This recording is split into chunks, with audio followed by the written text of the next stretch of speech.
할렐루야, 예수님 안에서 반드시 좋은 일이 있습니다. 하나님의 사람 엘리야는 하늘에서 불이 내리게 하고 3년 동안 비가 오지 않던 이스라엘에 비를 내리게 하는 능력의 종이었습니다. 그런 엘리야의 능력을 부러워하고 받고자 했던 엘리사는 스승이 하늘로 승천할 때 준 엘리야의 겉옷을 얻고 그때부터 하나님의 능력을 받아 수많은 이적을 행했습니다. 그런데 엘리사는 스승 엘리야보다 비교적 편하게 사역을 할 수 있었습니다. 둘째가라면 서러울 정도로 악했던 아합이 없었기 때문입니다. 그러니 엘리야처럼 목숨 걸고 싸울 필요는 없었습니다. 하지만 엘리사의 사역을 보면 이적을 행한 횟수 면에서는 엘리야를 능가한다고 할 수 있습니다. 그것도 백성들의 일상에서 그들에게 필요한 하나님의 기적을 행하는 내용을 많이 볼 수 있습니다. 오늘 말씀에서도 이런 기사와 이적들이 나타나죠. 저는 오늘의 말씀을 묵상하다가 그런 생각이 들었습니다. 엘리사의 기적은 생활 밀착형 기적이구나 하는 생각입니다. 그리고 또 하나, 스승 엘리야의 능력을 물려받아서인지 엘리야가 행한 기적을 똑같지는 않지만 비슷하게 행합니다. 굳이 표현한다면 스승 엘리야의 기적을 오마주 한다고 할까요? 오늘 말씀에는 5가지의 기적이 나옵니다. 첫째는 죽은 손자의 아내가 생활고에 시달려 도움을 요청하자 그릇을 가져오게 합니다.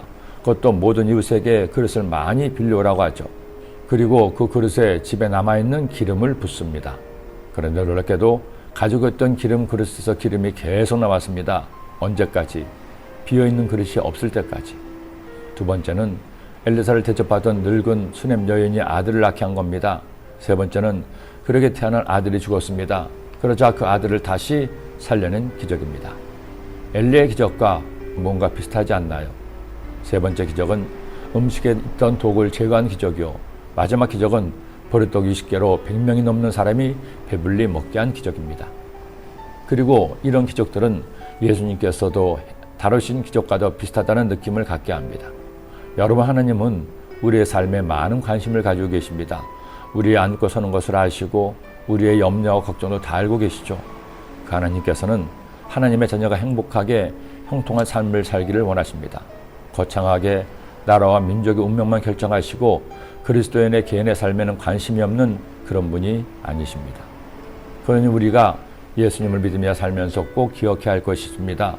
주님은 우리의 삶의 작은 부분까지도 아시고 관심을 두고 계심을 기억하고 작은 것까지도 주님께 말씀드리며 사는 여러분이 되시기를 원합니다.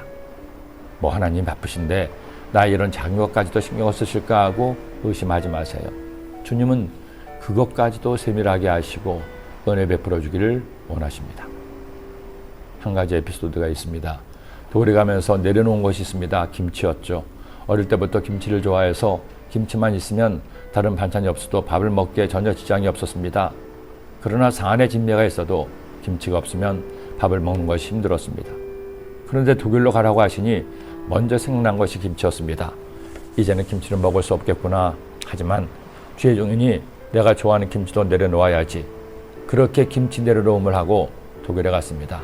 비행기 안에서 그런 기도도 드렸습니다. 주님, 김치도 내려놓았습니다. 그래도 가끔은 한 번씩 김치를 맛볼 수 있도록 은혜를 내려 주옵소서. 그런데 독일에서 가서 보니 이미 30여 년 전에 독일에 정착하신 한국 분들로 인해서 한국 김치가 독일에도 있었습니다. 심지어 제가 사역한 티셀도르프는 유럽 전체에서 가장 많은 김치가 만들어지고 팔렸습니다. 저는 한국에서보다 더 많은 종류의 김치를 먹으며 가열차게 사역을 할 수 있었습니다. 여러분, 너무나 좋으신 예민하신 우리 주님이 아니신가요? 주님께 다 말씀드리세요. 여러분이 주님께 말씀드리는 것만큼, 맡기는 만큼 주님이 일하십니다. 기도드립니다. 하나님 아버지, 감사합니다. 오늘도 주의 말씀을 깨닫게 하시니 저희들 주님 믿으며 살면서 주님 더욱 사랑하고 주님의 뜻대로 행하며 나의 작은 부분까지도 주님께 말씀드려 은혜 입는 주의 자녀가 되게 하여 주옵소서. 예수님의 이름으로 기도드립니다. 아멘.